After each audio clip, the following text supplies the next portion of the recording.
Hey, Gino, it's Georgie. How you doing, man? I'm good, Jersey. What you got for me today? I said, look, I got an awesome trade proposition for you.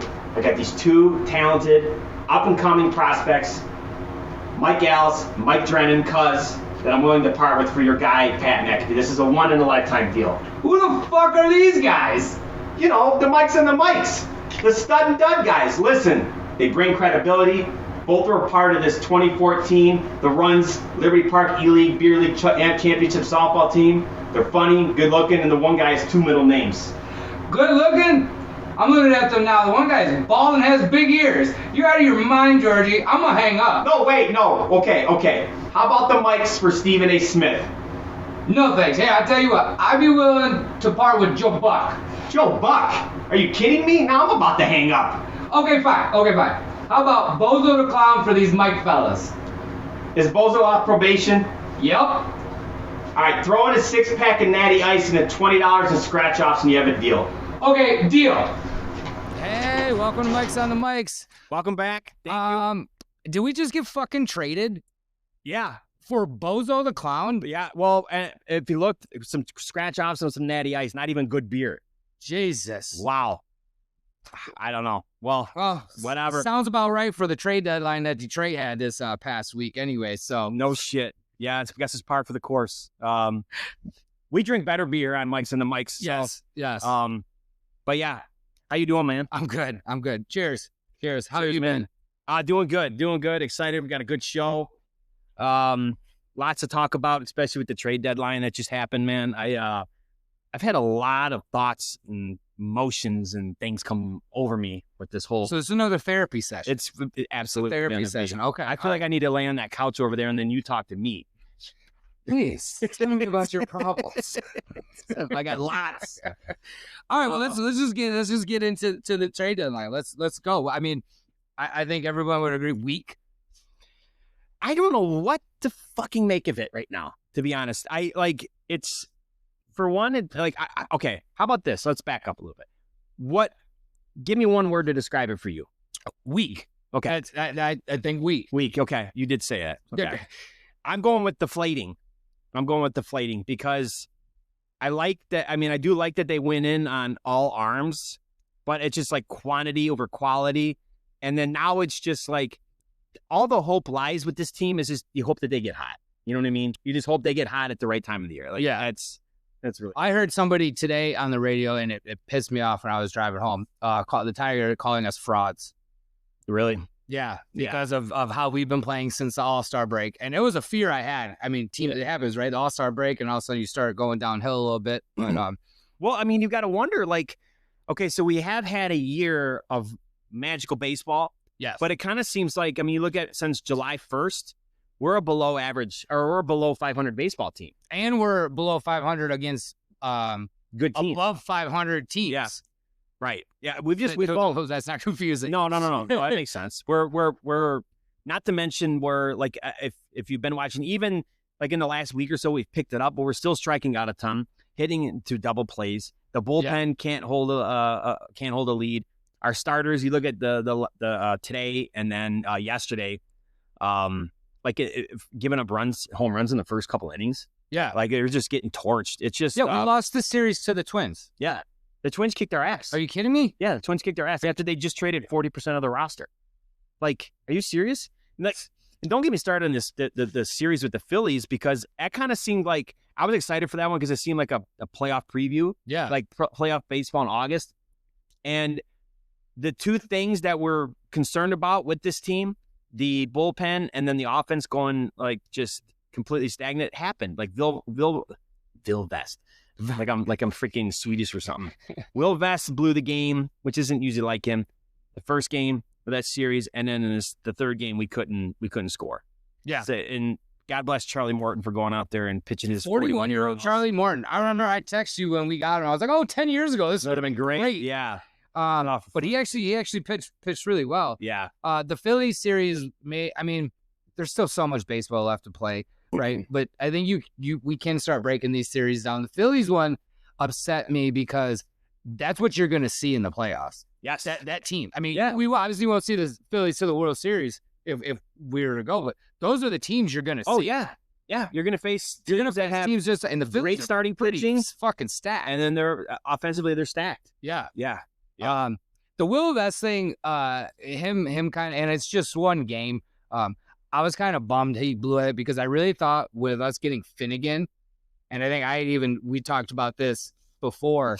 I like because Finnegan's a closer. Yeah. We don't really have a set closer. It's Vest kind of took on that role, but I thought it was gonna be great. Okay, Vest can come in the 7th, 8th now. Yeah.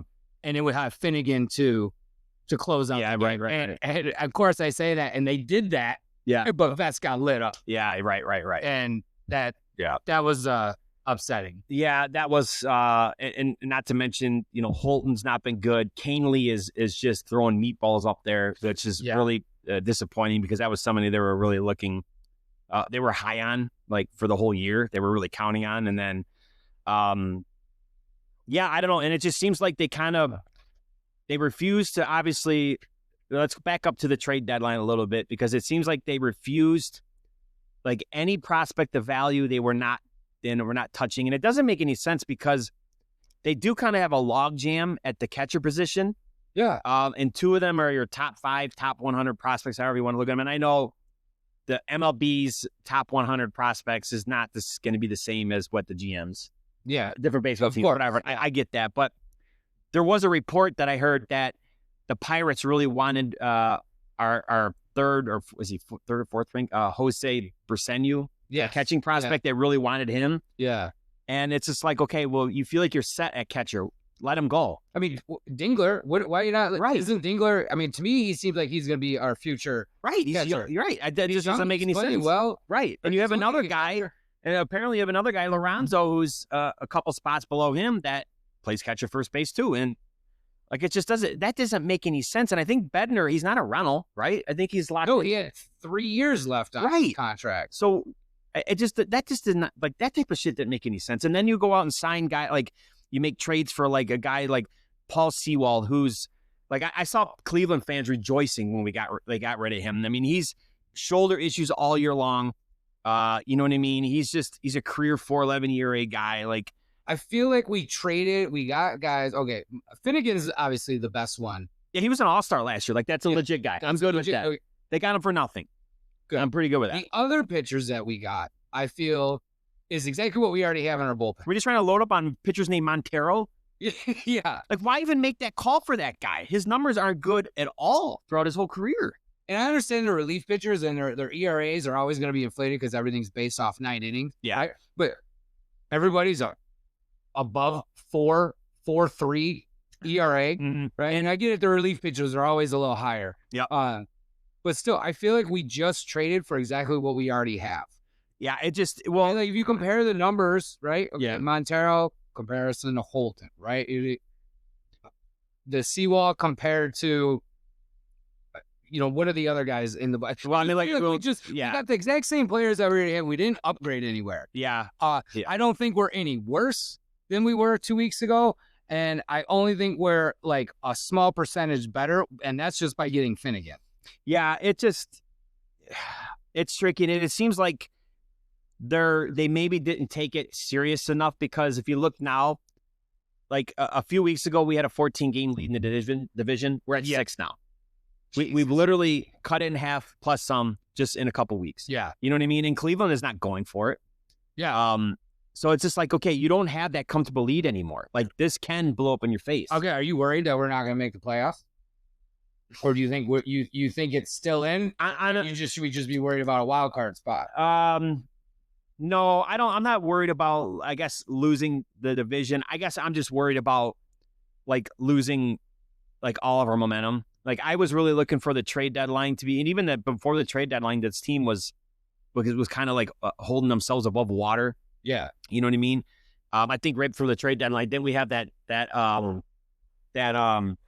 Amazon driver will be. Was that guy? Well, hopefully he's delivering some good Tigers news. Yeah. But anyways, right before we get swept by the Mariners, right before the trade deadline, like we were sucking before that. I was kind of hoping the trade deadline would have inserted some life into this team because that can happen. Yeah, and it just, I feel like it didn't do anything. I think the only thing, and I'm trying to stay positive on it, and I'm hoping that this little slump that we're in as a team it's a good time to have it now. Yeah, I agree. Yeah. Right. I mean, it's not, you don't want this in September, Mhm. right? Going into the playoffs. So hopefully we get this out of it now. And every team's going to go through this. Yep. Right. Yep. And then hopefully near the end of August, I mean, hopefully obviously starting. Could be worse. We could be the Yankees right now. With the Yankees, I saw something the other day. I don't know what it is. This was the other day. They have the same record as the Rockies since like mid-July, right? It's so horrible. Yeah. But hopefully the slump we're done with by the end of August, hopefully sooner, but like August leading into September, and Tigers get hot again like they did last year. I hope so. You just kind of wonder, okay, when is that going to happen? Like, I guess things in baseball, it can't just happen overnight. It doesn't need to. I mean, look what we did last year. Yeah, right. So the devil's advocate part I want to play here, right? Because a lot of people are getting on Scott Harris about not moving these guys, and I completely agree. Right? We have a ton of young talent, right? I mean, why are we waiting? What did he say? I don't want to regret. He said haunted. I don't want to be haunted. Yeah, but I don't want to be haunted by it. You don't want to be haunted in 6 years when we probably aren't even going to be a contender anymore, right? I mean, hopefully we're still a good team, but right. This is how baseball works, right? You're going to get a 3-4 year window, right? You may not fall off completely, but you're not going to be World Series bound. Right. Okay? So, and you're going to hope that these guys are good in 6 years. But the other thing that I will defend Scott Harrison in a slight way, and I don't agree with what he did, he's not lied to us the entire time. This is exactly what he said he was going to do for the last couple of years. I'm not trading these young guys. I'm not getting rid of them. We're riding this out. I'm not going to block any positions by bringing in rentals. I don't want rentals. So as much as we're mad, and I agree with we should have unloaded a lot of these young guys, he's been very open about not getting rid of these guys. That this is the core that we're riding out with. Right. Yeah. Right? No, I guess the only thing that I would defend him is because, so many people get out, but it's not like he said he was going to do something. He's doing exactly what he's told us for years. Right. Yeah. I guess I misinterpreted. Then if that's the case, then I misunderstood him when he said, I don't know when it was, a month and a half, 2 months ago, whatever.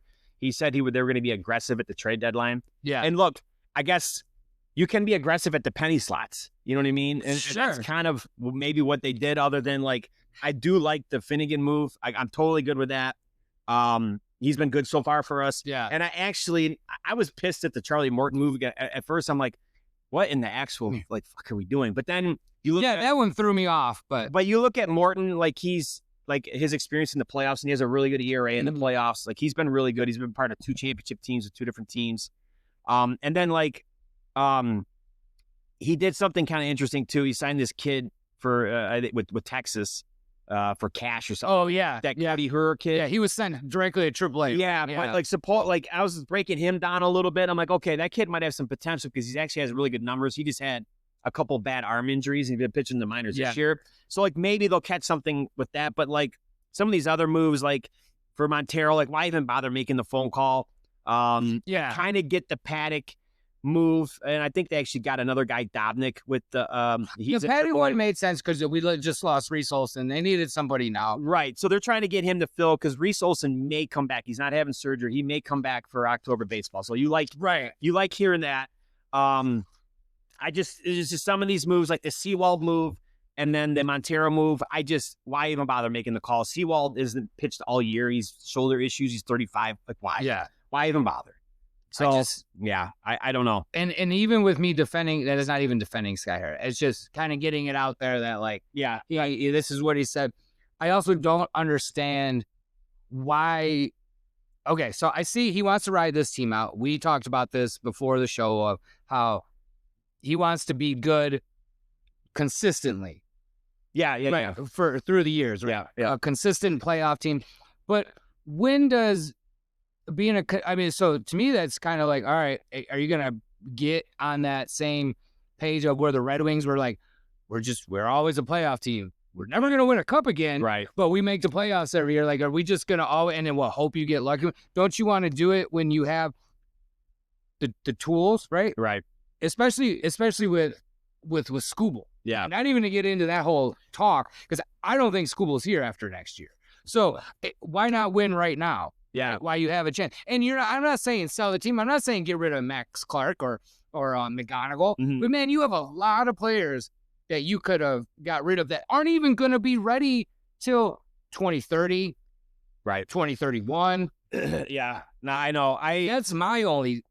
Like, I don't know. Are they looking at like that's the next wave of Tigers? Like after this wave, is What are done, the or what? chances they're going to all be good anyway? You're really banking on every single. But I mean, if you got these 10 guys, and we talked about this so many times before on our shows, that you're lucky if one or two make it. Yeah.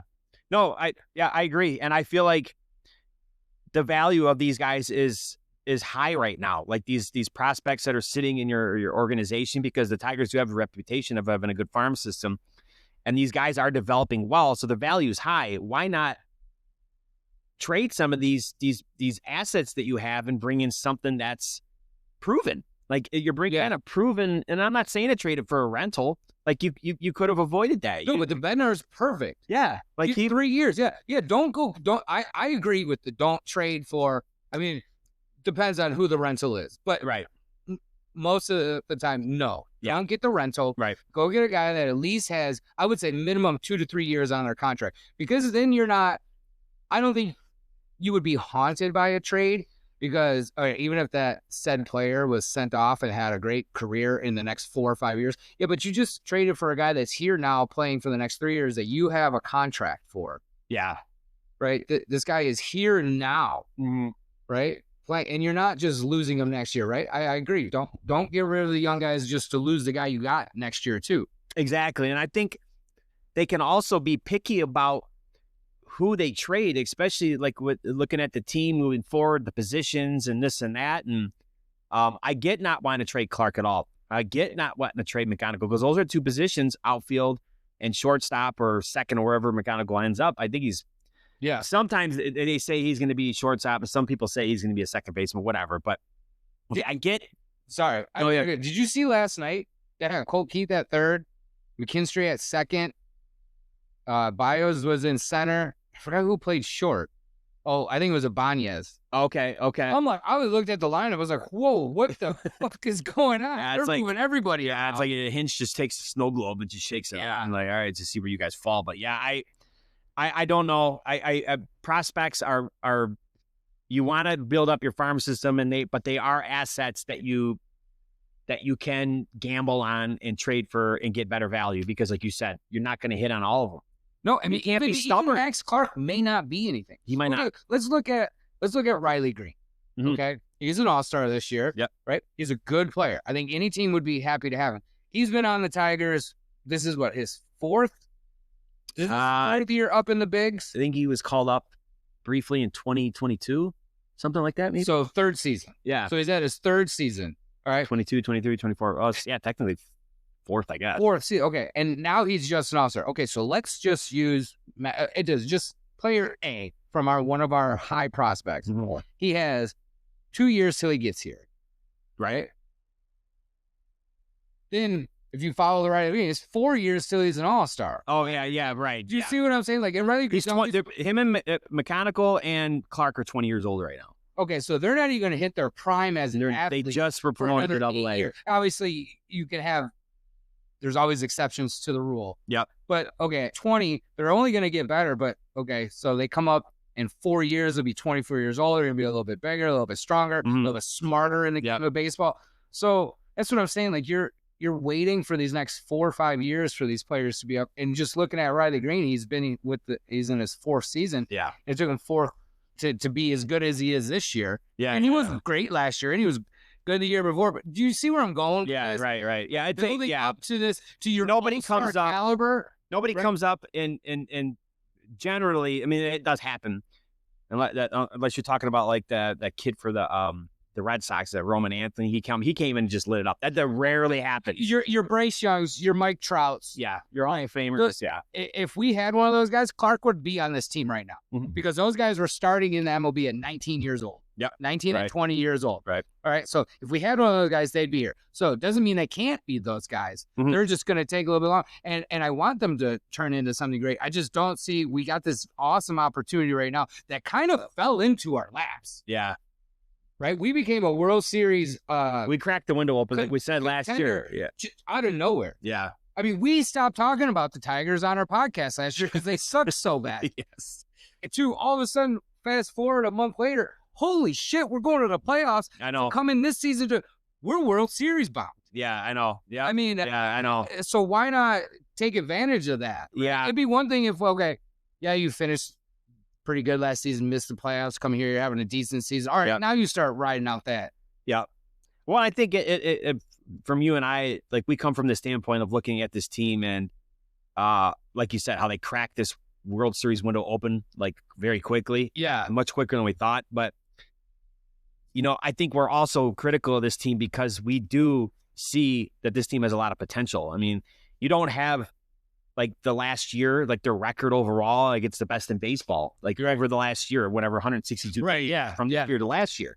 They won a playoff series. They almost beat the Guardians last year. Yeah. Like, there's potential there. And with a couple of strategic moves, it really could have injected some good life into this team. And I think they could have really went for it this year.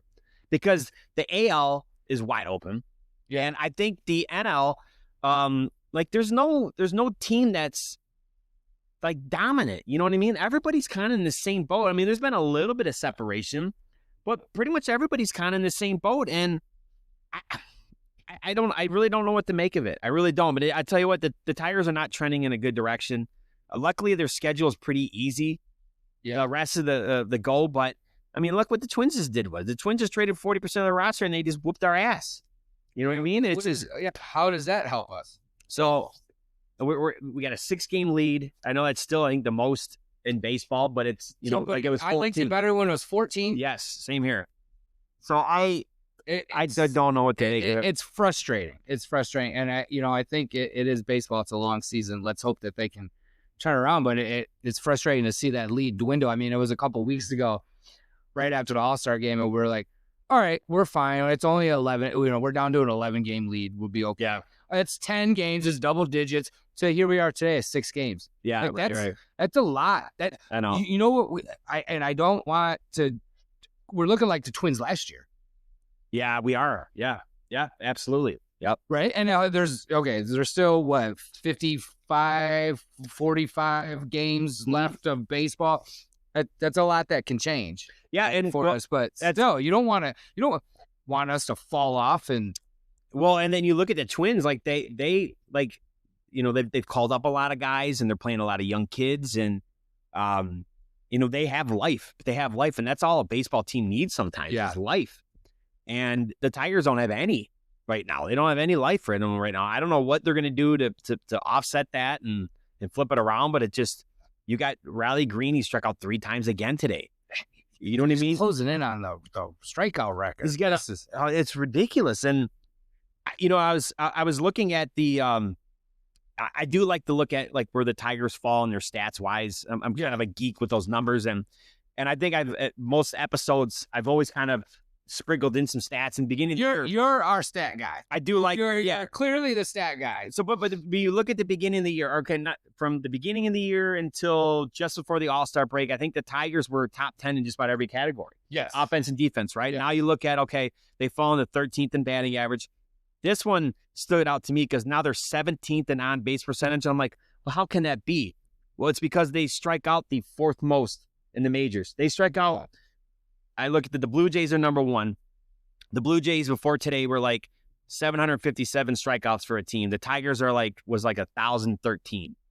So that's 256 more strikeouts over you know what I mean? Like, jeez, it's crazy. Yeah, that's a lot. We're still 10th in ERA, which is actually a lot worse than where we were, 7th in WHIP. But it's just, you kind of look to see like what's going on, and it's just, I don't know. Yeah, it's just they got to get it. They got to get it together. They got to get the hitting together, and then the bullpen too is just.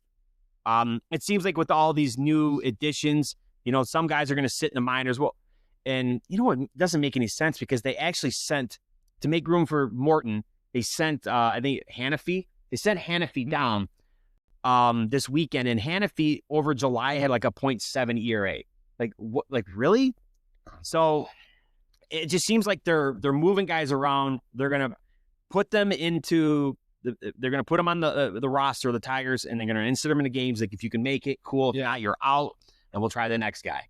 So, and you're just going to see what's going And to they've been moving guys up and down a lot lately. They have, yeah. The guys have been coming and going a lot lately. Yeah. I know some of it's due to injuries and a little bit of setbacks, and that's normal this time of year. Yeah.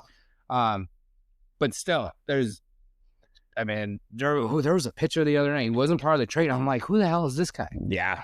We're just calling up a lot of these relief pitchers. Yeah. Yeah. Claiming them off waivers. Or Exactly. Yeah. And just seeing if they can find lightning in a bottle. Well, we'll see what these last 50-ish games bring. Yeah. And, well, let me ask you. Okay, so I know you've been hearing like the narratives floating around as far as the Tigers going around, and I'll just kind of give you a summary of the ones that are. Yeah. So you get like they're only concerned with making the playoffs every year. You make the playoffs every year, you get hot. You don't need blah blah blah. Or Harris and company don't think this team is ready to win yet. And I don't know if there's any other narratives floating around if you want to add, but what do you think? Do you buy any of those narratives? What do you think is going on?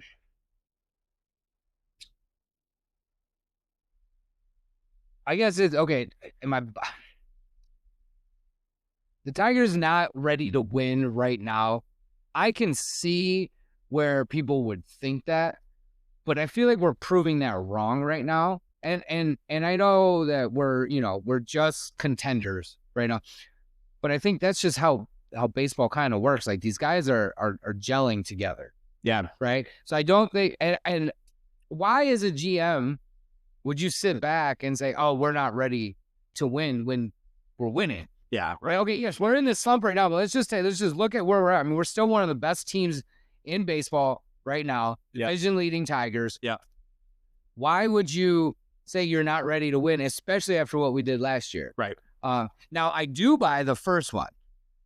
I don't know about only concern, but I think that Scott Harris is kind of looking like we're gonna make the playoffs every year for the next 6-7 years. Because I could buy that a little bit because if you look at the AAL Central, the Guardians just pretty much sold off, and they got guys freaking can't keep their DraftKings account idle. Yeah.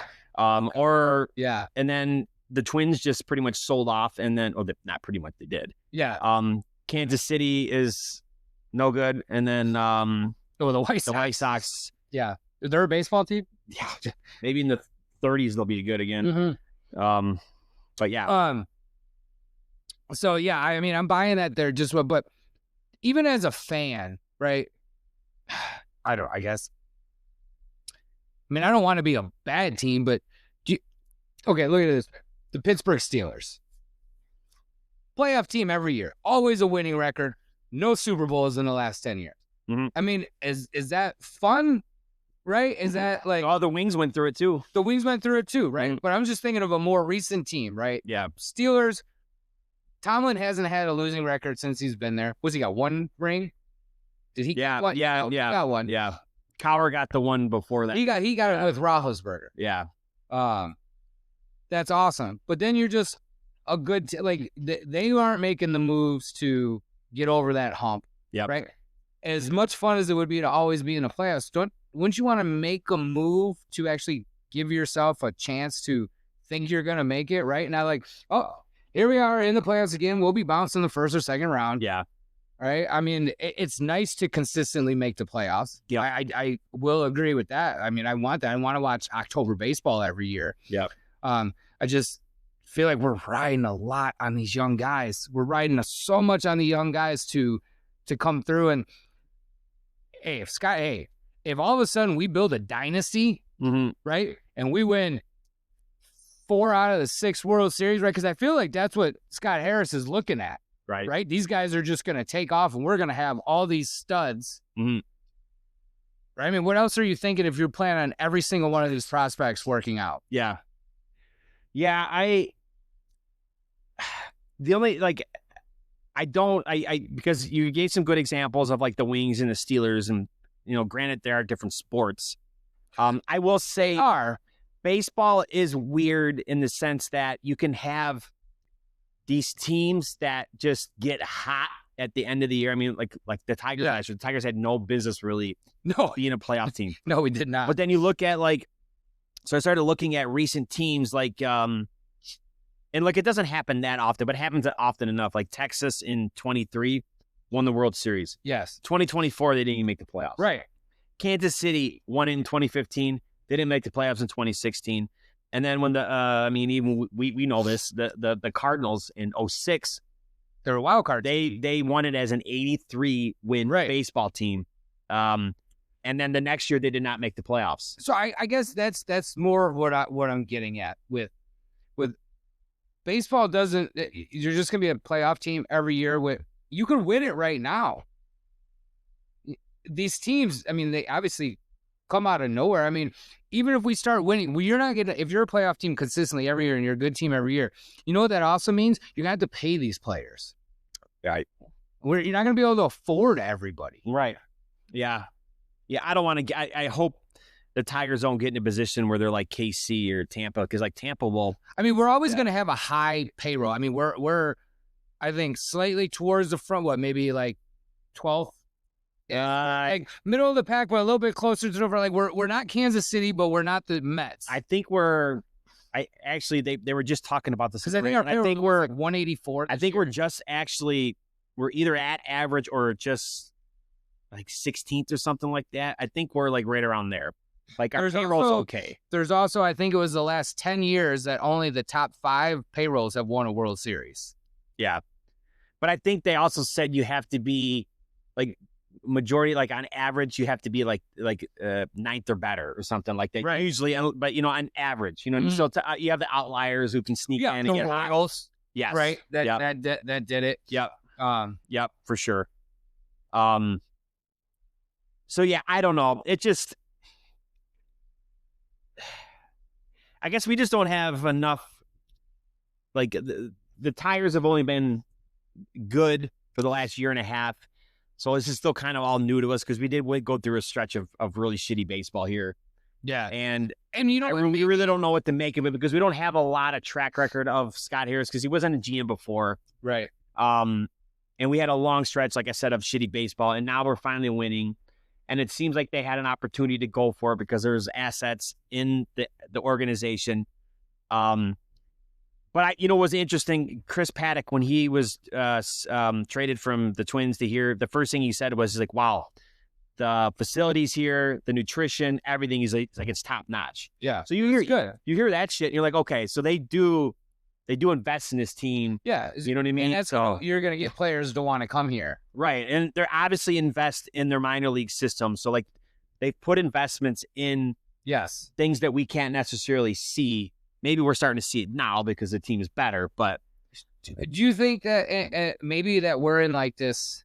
Okay, so we are so bad for the last 10 years. Uh-huh. Do you think we like hit with what happened last year and how this year has been going, that we hit this like infatuation, right? Like period of like, oh my God, we got so good so quick. Yeah. That we just want it all right now. Like, you just fell deeply in love with this team again, like infatuated with how things are going, and that like, why are we not trying to go for everything? And maybe us as fans, we had such a long period of bad baseball in the city, and not even bad baseball, bad football, bad hockey, bad, and then in the last 2 or 3 years, minus the Red Wings, Pistons are back, Tigers are back, the Lions are back, and we as a city are just like overloaded with emotion. Yeah. I'm going to win all the championships now. No, does that make sense? Yeah, no. It makes perfect sense. And I think it's a good point. And I think actually the Lions are to blame because the Lions in 23 with that 49ers game, I think that plays into it because the Lions should have won that game and been in the Super Bowl. And they probably would have won the Super Bowl if they got in that year. And then last year with the 15-2, and then getting fucking clobbered by the Commanders. Right. Just out of nowhere. I know the injuries and blah, blah, blah. But just, I think we've gotten like a taste of winning and we're just so championship horny. Yeah. You know what I mean? That we're that's exactly what it, because so you're having this so long with nothing. And all of a sudden, like, oh my God. Yeah, we've been in a major drought. We've been in a major drought. And it's not just one team, right? I think we'd have different feelings if it was just the Tigers right now. Well, I think that, and the Tigers play into it too because they've gotten so close in the last 20 years. They've been in the World Series twice. You know what I mean? Yeah. And they had a number of teams that were really good that made it to the ALCS a couple times. Oh, I They mean, won the division constant- 4 times in a row. And they had Cabrera and Verlander and 4 Cy Young guys on our route. Okay, so you bring up a good point, and now I guess I'm gonna kind of contradict myself here because now that I start thinking about right, because I want to win now, and it's like, do you want to just be a playoff team year in year out and not win anything?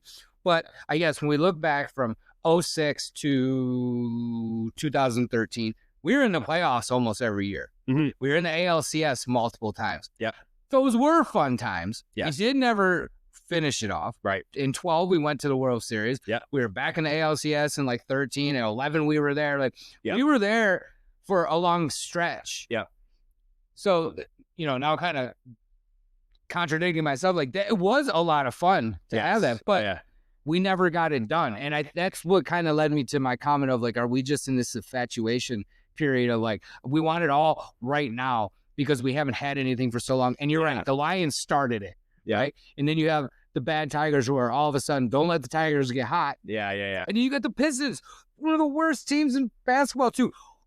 Oh my God, we're in the playoffs. Yeah. Like, And what is happening right now? Like, Yeah. it's almost like an overload of sports emotions. Stimulation, yeah. Yes. To this city that you went from just everybody's garbanzo beans Mhm. to now we have 3 out of the 4 teams that are making runs. It's like the pendulum swung overnight from one end to the other, and like we haven't been able to catch up emotionally, and and it doesn't help with like take the Tigers and Lions because they're our 2 best teams right now.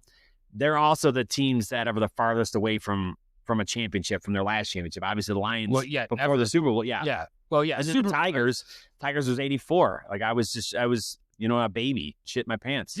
I was gonna We're even born yet. So like it's just it's funny because I still hear my mom and my family still talk about the Bless You Boys Tigers, Lance Parrish and how good he looked, and Tom Brookins and Kirk Gibson. And I'm like, I want to talk about the new Tigers championship team. New, yes, exactly. Let's go get a ring. Yeah. So anyways, I don't know. I know we still got a lot of baseball left, and it sucks with baseball because the season is so long and there's so many ups and downs with the season, and we're going through it. The Yankees are going through it. And it's funny how a 3-10 game, and we talked about this last The time. swings, yeah. It is like, oh my God, it's over. But it's like, wait, hold on. You still got there's 150 other games. Yeah, right. And you start playing with, okay, all right, we're back. And Yeah. and you were back. And Yeah. So it's such the emotions are all over the place. For sure. And you know what? Like, if you look at the Tigers, like, just for the end of the year, like, at some point, like, I expect Riley Green to start hitting again. Thank God Carp has come back and swung, like, well, because he's been a nice addition, getting him back. I expect Veerling to be, to start hitting a little bit better. Meadows will come back. Hopefully he can produce. Yeah. Get a healthy team back here. Yeah, exactly. This team's probably burnt out, and it's a long season. Yeah, so for sure. So we just, I guess like you said earlier too, it's just good that they're going through it now, and then maybe the pendulum will swing back, and then go into playoffs and be high. Try to stay positive. Ride that wave. So well, let's switch gears a little bit, right? A little down on the Tigers, but we don't have a lot of new news, but we do got Lions football right around the corner. Yeah, we got we're in August, so Lions football, baby. 1 month away, right, from Lions football. They play their second preseason game Friday. I did not watch the first preseason game. I didn't. I'm going to be the first one to tell you, I'm probably not going to watch any preseason. I'm not watching any either. I never have. I don't care. Especially the first couple ones. All right, maybe the last one, and I know you're still not going to have any of your starters in the game, but you do get to see some of the depth players. But the guys that are going to play Friday, half of them will be cut next Tuesday anyways. Yeah, that's it. I mean, like, these at best right now, you're looking at like your 2 deep guys, or like, and then your third stringers that are playing right now. And so it's just like the Chargers blew us out. Ooh. Yeah, I honestly, you know what's funny? I Trey Lance, I did not even know he was a Charger. So it's so funny that because he was drafted just a couple years ago, at 2nd or 3rd overall by the Niners or something. Yeah, I mean, top 5. I saw this funny meme about it, and I'm probably gonna fuck it all up, but it was this, last week it was like, oh, this Thursday the Lions play Trey Lance and the Chargers. this is probably the first time you even realized Trey Lance was on the Chargers. Yeah, seriously. I had no idea. That's how I learned. He was a Cowboy last year? I'm pretty sure he was a Cowboy. I didn't even know that. Yeah. I had no idea where this guy was at. Yep.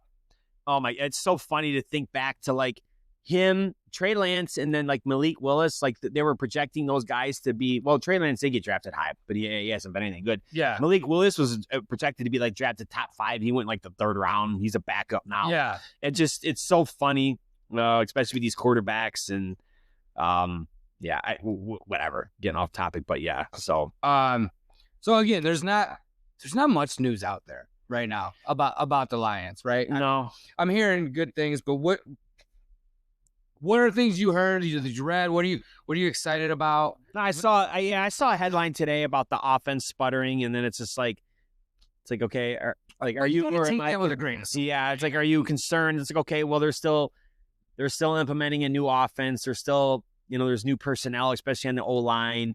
Like, no, I'm not concerned. I guess it's all going to come down to how well the O-line produces. You know what I mean? Like, that's it. They're still learning these, the coordinators, their terminology, this and that. So it's like, okay, it is what it is. And I'm looking on the flip side. Okay, well, maybe the defense is giving the team fits. You know what I mean? Maybe the defense is that better? Because I have high expectations for the defense. I mean, look at the starting lineup for the defense. It should be really good. Oh, I agree. You know what I mean? You look at like who they've drafted and then like just put the production the last few years out of these guys. It should be really good. I agree.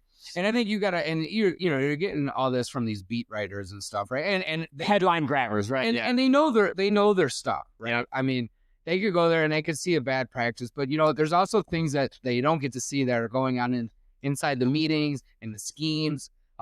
Maybe they're trying something new, and okay, so they see so and so make a bad play or not catch ball. Like, well, maybe they're trying something that they haven't tried before. Sure. Maybe they're trying a new scheme, right? Maybe they're lining up a little differently, and it's a little rusty. Yep. It's the same thing with like baseball spring training.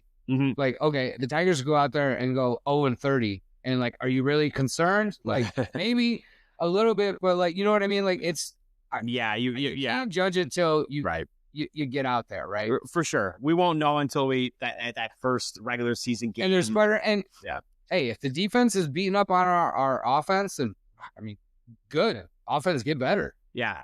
And that's good because our offense is awesome. I mean, we were ranked the second best offense in the NFL a couple weeks ago. Yeah. I don't remember if it was ESPN or Sports Illustrated but we were ranked the second best offense. Yeah, we're loaded with weapons. I think it was a weapons thing, right? Your guys, tight end and wide receiver. We were ranked second. Yeah.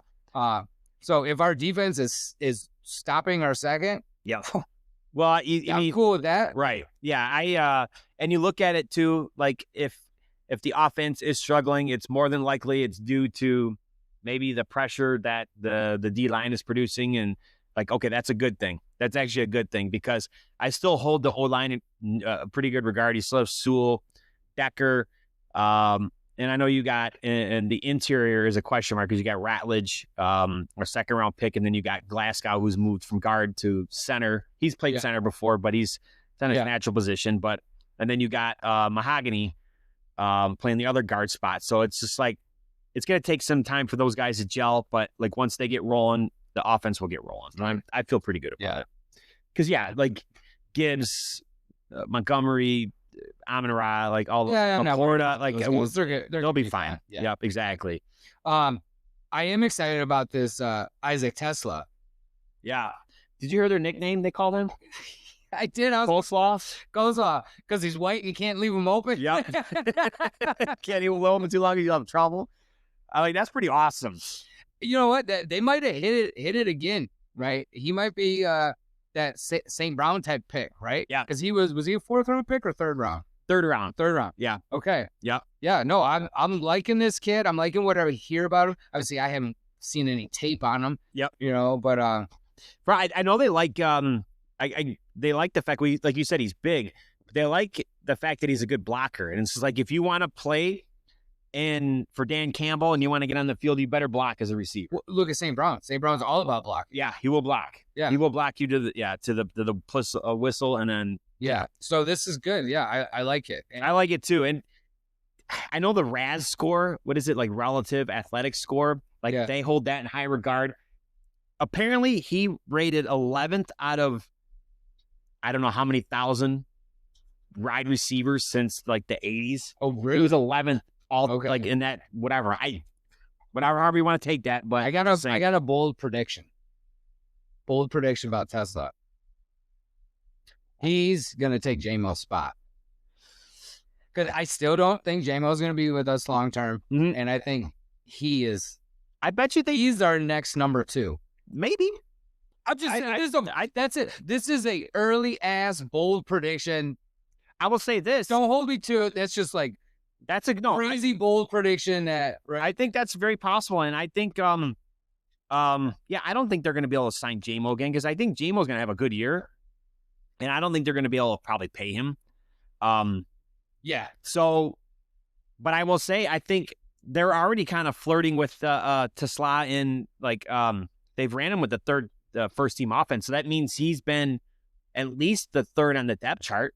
Oh, he's going to see some playing. So he's going to start this year. He's going to start probably at some. He's probably, and I don't know, but he's probably going to outbeat Tim Patrick. I mean, you're probably going St. Brown, J-Mo, and then probably, especially if he blocks, like they say he can. Even if they're not using him to catch passes, even if he's just out there to block. Yeah, right. Yeah, so for sure. And then the other thing I wanted to bring up was, and this is every team, and I don't even think we need to dive too deep into this because it's just, but injuries. Need to overcome the injuries, but I think guys are coming back from vacation, right? Getting their bodies used to it, but you are hearing players going out, right, with injuries.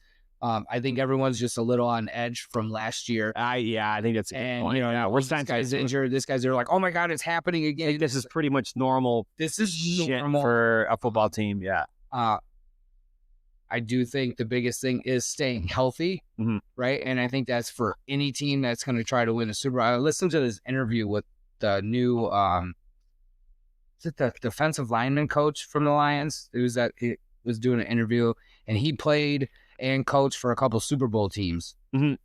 And he was part of the Tampa Bay Bucks Super Bowl back in the day, not Tom Brady.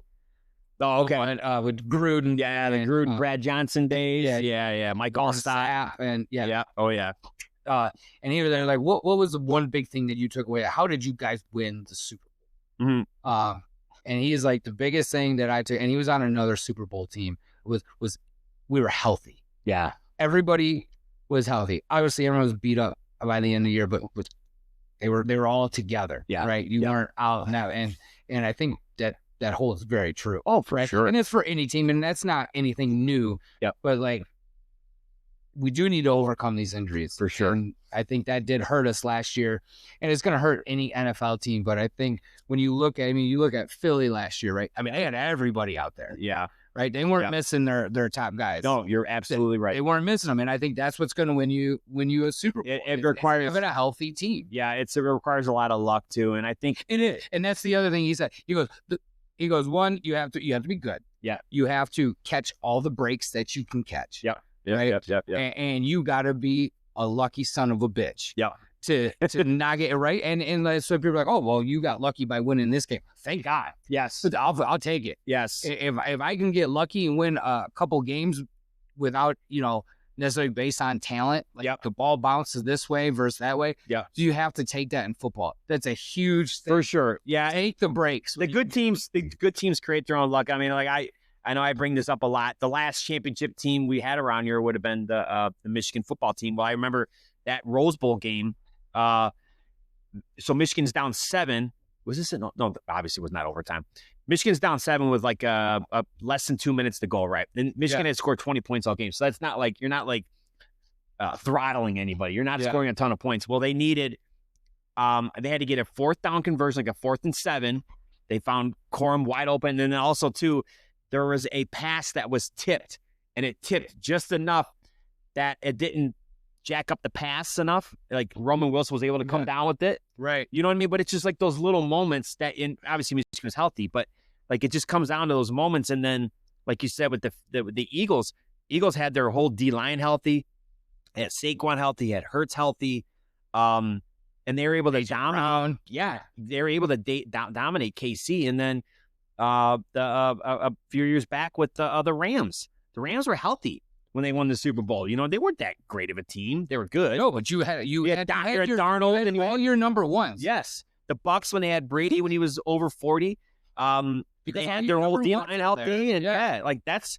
It's almost kind of what it comes down to is who can survive the season. Yes. Who can survive the season? I mean, obviously, you have to be good, but who can survive the season? For sure. And with the Lions case, I think it really comes down to like the O-line, D-line. Got to keep, obviously, Goff, Amon-Ra, like those type of guys. That's goes without saying. But, yeah, those guys got to stay healthy or at least come back and be ready towards the end of the season. Yeah. So.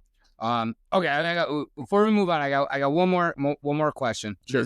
We'll revisit all these, but this early questions, right? Because it's kind of fun now. We're all just like in this speculation part. Mm-hmm. Okay. The North. Yeah. Who, in your eyes, is our biggest threat for the division?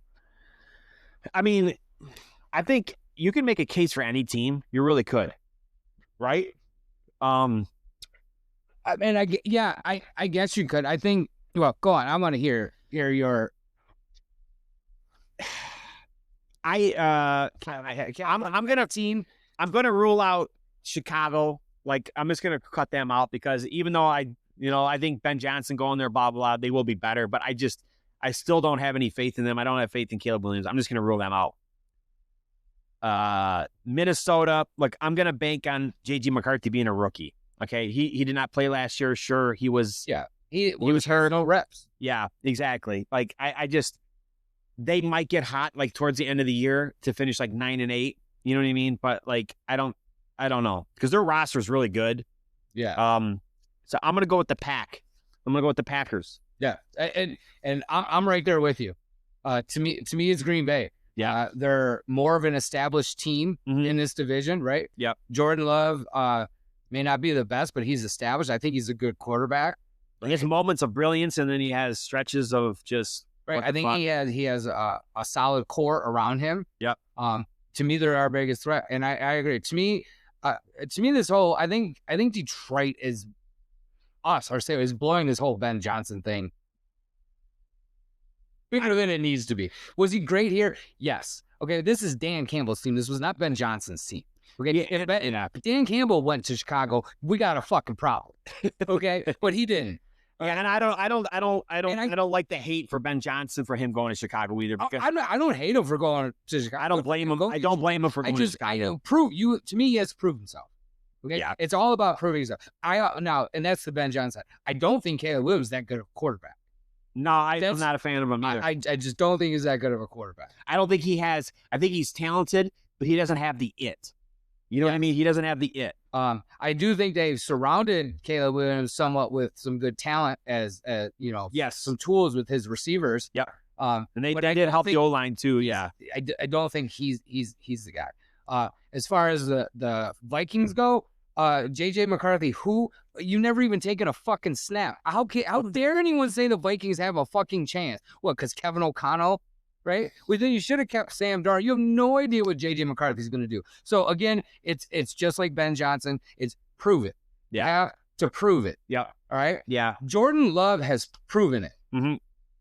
Okay? Yeah. The Green Bay Packers have proven that they're a good team, and they're going to give us a run for our money. J.J. McCarthy, you're a rookie, just like you said. I don't see prove it. Yeah. Okay. So you have the tools. Don't get me wrong. You got Addison. You got Jefferson. Right. You have the receivers, but can you do it? Mm-hmm. Yeah. Right. So I can't say anybody but Green Bay. Now, come October, November, December, I'll eat my words and be like, Minnesota's fucking great. Yeah. Right. If JJ McCarthy, I'll give him his props. But to me, you have to prove it. He hasn't even taken him one snap. Yeah. In the NFL. Sure, he's probably watched a lot of film, spent a lot of time on his fucking iPad and notes and shit. That doesn't mean anything. Right. No, I agree.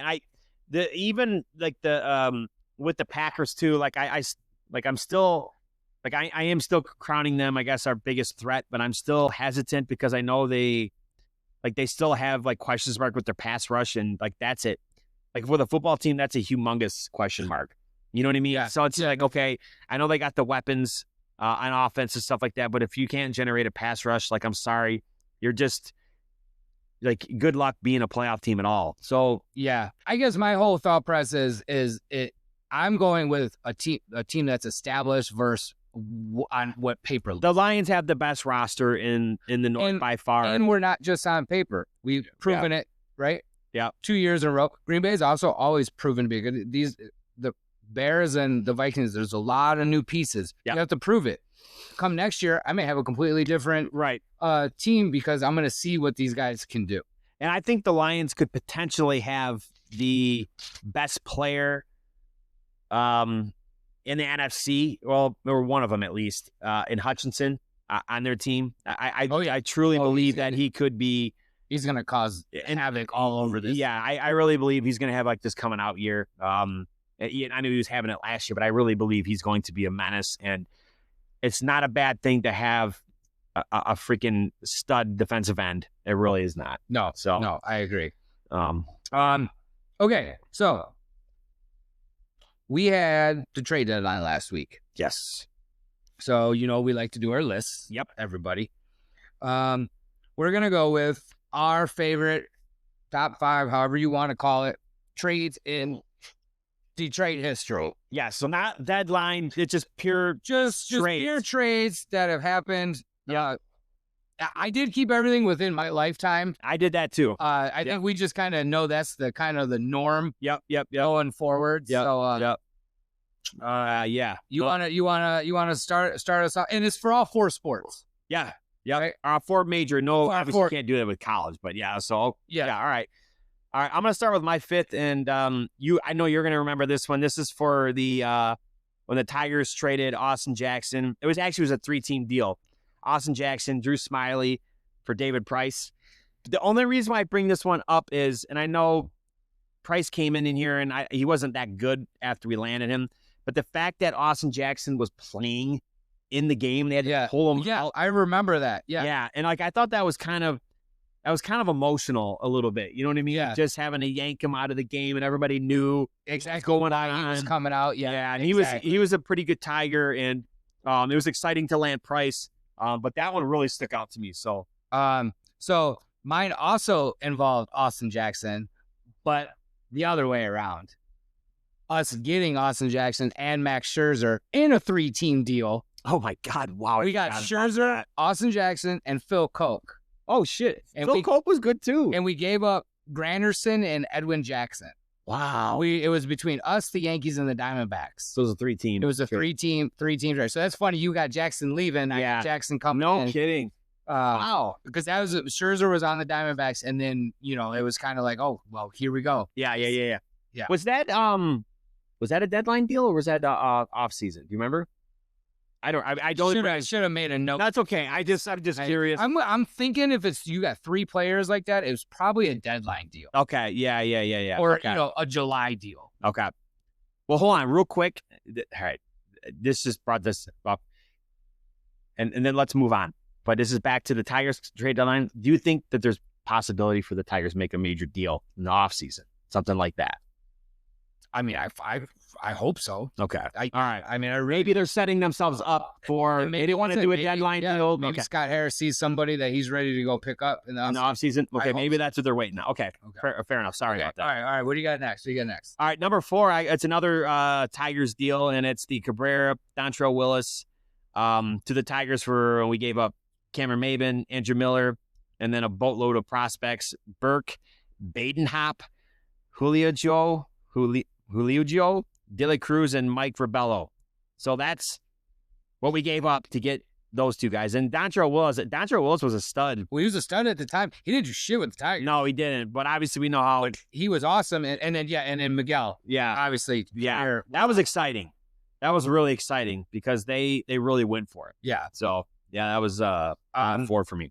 My next one was the Chris Chelios trade. Yeah. Yeah. We got Chris Chelios, and I remember it was such a love-hate trade, right? Yeah, because he came from Chicago. Fucking hate the Blackhawks. Yeah. But we're like, damn, Chelios is, and we gave up Anders Eriksson and 2 first-round picks to get Chelios. Okay, was that 99, something like that, 98. Yeah, I think it was 98. 2000. Okay, yeah, I think it was 98. okay. So he helped us win the 2002 championship. Yep. Yeah, I should have put the years down too. But That's I okay. remember that as a kid, just that like Blown away. like, Yeah. yes, I want. It's like I fucking hate him, but yes, of course I want him on my team. Yeah. Right? Yeah.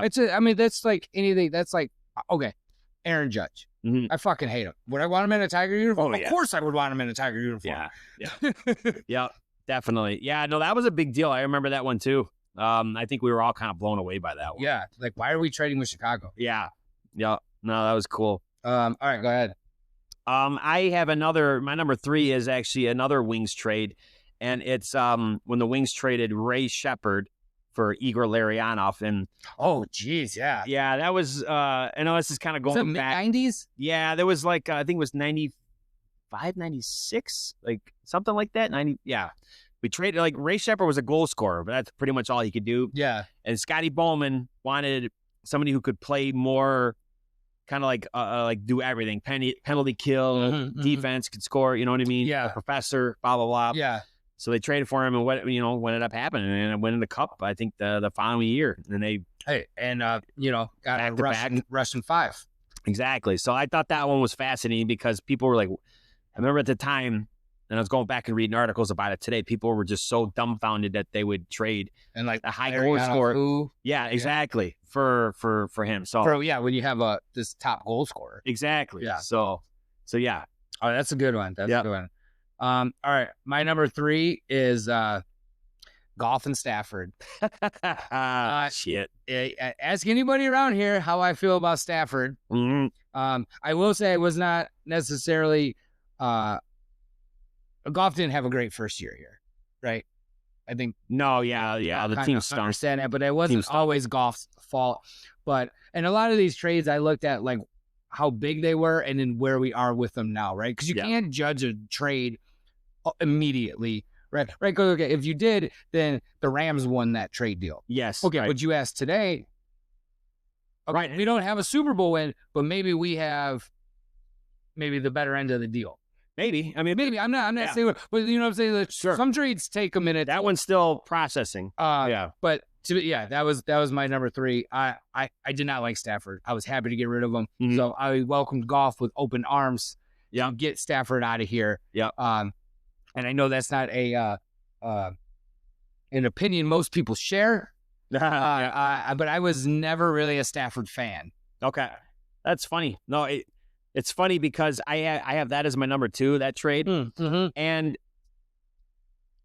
so in the moment when it happened, it's exciting because you're like, oh my God, this is a massive deal. Yeah. And it was just a straight up, Yeah, it was. here's my guy, give me your guy. So it was. Was there more in it? Yeah, so this was it was Matt Stafford for Goff, but then we also received a 2021 third, and then a Oh, that's right. 2022. They were stipulated picks. Yes, Right? and then a 2022 and 2023 first round picks, and out of that, and I know Holmes did some more finagling, but we got Jamo, Josh Pascal, Jameer Gibbs, That's right. Laporta, You're right. Malafanu, That's and how we won. Bradford. Yeah, That's why we won the trade yeah, that's why people by getting those guys. So, That's yeah. right. That's right. But in the moment, I remember I was like, Goff. I was like, you got to be kidding me. And you kind of just look at it like from the lens of like same old Lions. You know, we hired this kneecap biting Who the freaking fuck is tool. this guy? Yeah, Brad Holmes. He was head of college scouting at. You know what I mean? He was kind of low on the list at the Rams, and it's like you're looking at it through that. But then you start to see the Lions win, and then you start to see these guys like Gibbs and Laporta. And Goff like produce at a high level, or Jamo too. I'm sorry, I forgot about him. He was part of it. Like you're like, wow, like Yeah. it's pretty awesome to look back at that trade because it was massive. Yeah. It was massive. It had Well, look where our team stands now with it. right, and then and not to mention like the other end of it. Like okay, Stafford that first year he did go and win a Super Bowl. Good for him. I like Stafford more than you do. I'm a Stafford fan. So I was happy to see him win, but I was not a Detroit Ram guy. Like, no, I'm sorry. I'm good with watching good football and watching a good quarterback play. I'll never do that. With Detroit, this city has this, and I agree. We follow our players. Like, I'm a huge Verlander fan. I was happy he won his ring, but I'm not a Detroit Astro or whatever. Right? No. Yeah. Okay, good. You got your ring. And I'll follow your career because I like you as a player, but like, yeah, and it only works. I want Stafford to lose that. I was rooting for him. I definitely did. So yeah, but that's okay. Yeah.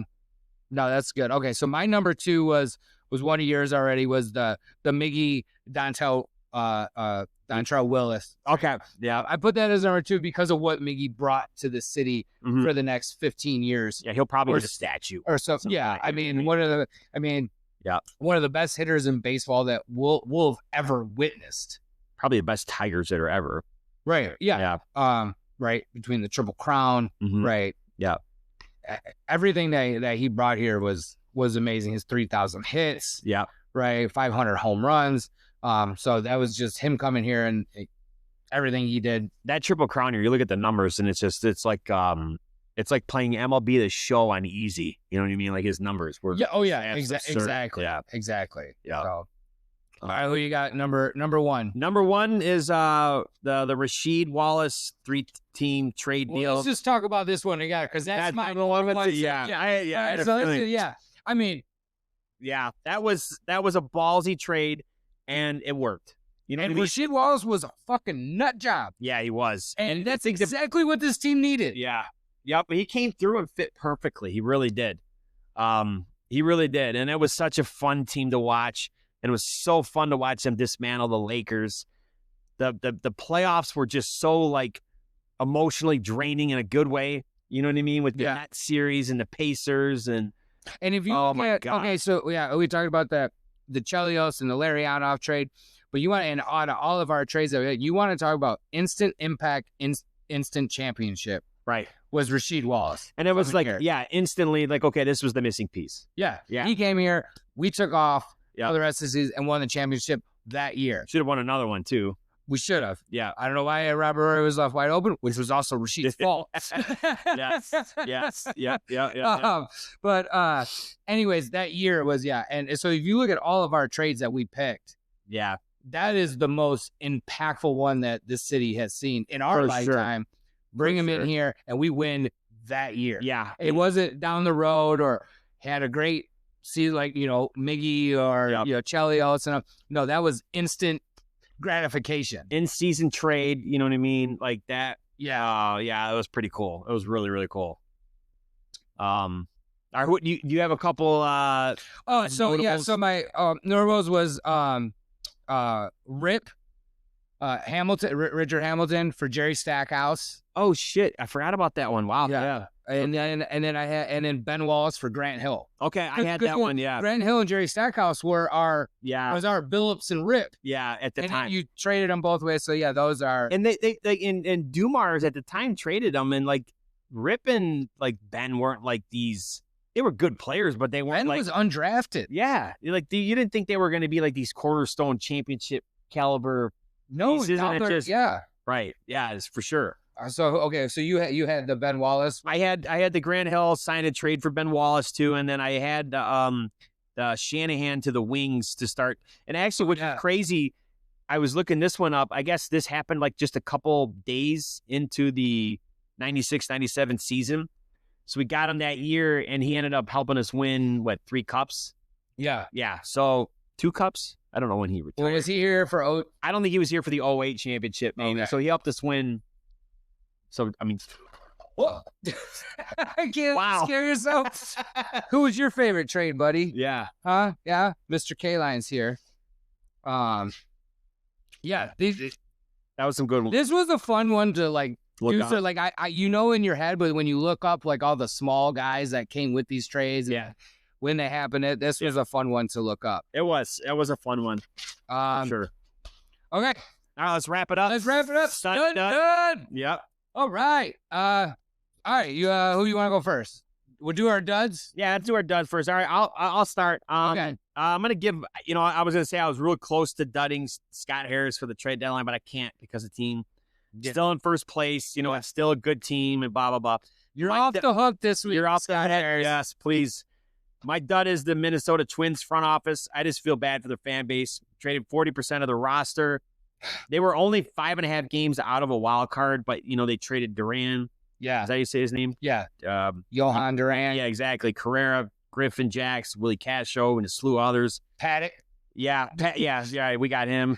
And I out of those trades, they got an 18-year-old catcher. Like, this is their highest ranked prospect, was an 18-year-old catcher who's rated just outside the top 50. Okay. So I just, you know what I mean? That sucks. Yeah, especially as a fan. Yeah, I feel like I kind of feel bad for them. So that's my dud.